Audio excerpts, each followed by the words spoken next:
guys. So panibagong video guys yung ating gagawin.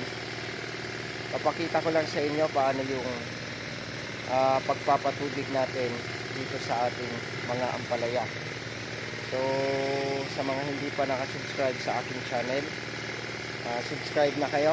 And sa mga mahihilig magtanim ng gulay, subscribe na rin po kayo guys, and abangan lang ninyo yung mga video na ating gagawin. Then pakishare na rin po yung ating video guys para magkaroon ng idea yung mga gustong pasukin ang farming, lalo na sa ampalaya farming. So ito yung patubig na ginagawa natin. Ino-overflow natin yung gitna. Ayan o guys, ayan yung gitna nung tanim natin, kasi naka plastic mulch naman guys dito sa parting to. Ano yan, mababasa na yan. So yung source ng tubig natin, ayan nandun, water pump. Kumukuha tayo dito sa palayan guys. So dahil mainit ang panahon dito sa area namin, kailangan nating magpatubig once a week. Ayan. So ito yung source ng tubig natin guys.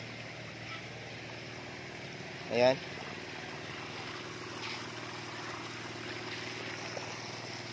Ayan guys. So pababa kasi yung yung slope ng lupa dito. Papunta siya doon. So hindi nag-i-stack ang tubig dito guys.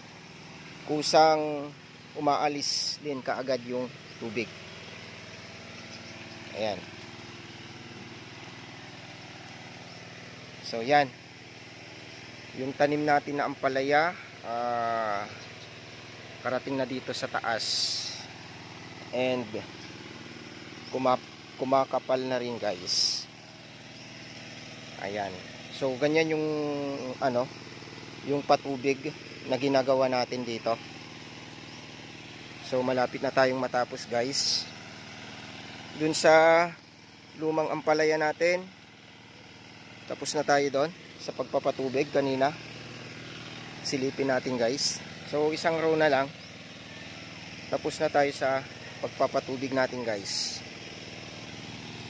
Ayan, silipin natin.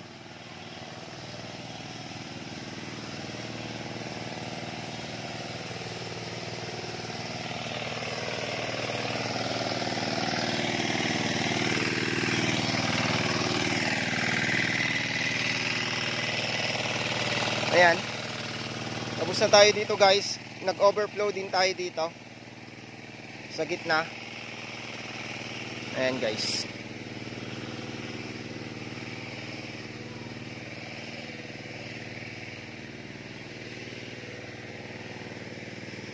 Ayan. Tapos na tayo dito. Sobrang bilis nung paglaki ng kanyang mga bunga guys. And ayan, wala pa tayo nakikita na problema dito sa ating ampalaya. And madamo na rin guys dito sa gitna. Ayan. So yun, ang bilis ng paglaki guys, lalo na kung laging napapatubigan. And also ayan guys, mga alaga, ninangat-ngat nila yung ating mga tanim. Yun ang problema dito guys. Ayan. So yung source ng tubig natin dito.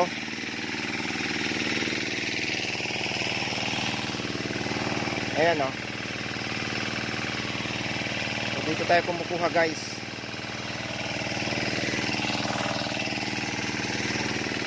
Ayan. So yun lang yung update.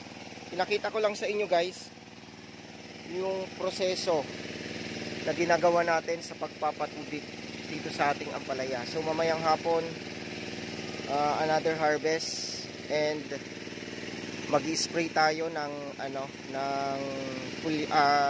fungicide kasi may mga spot na yung dahon ng ating ampalaya, yung mga yan guys.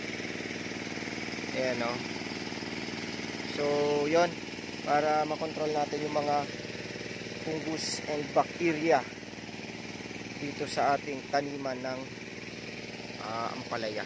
So yun lang, sa mga hindi pa nakasubscribe sa aking channel, subscribe na kayo. Paki-click na rin yung notification bell para lagi kayong ma-update sa mga video na ating gagawin.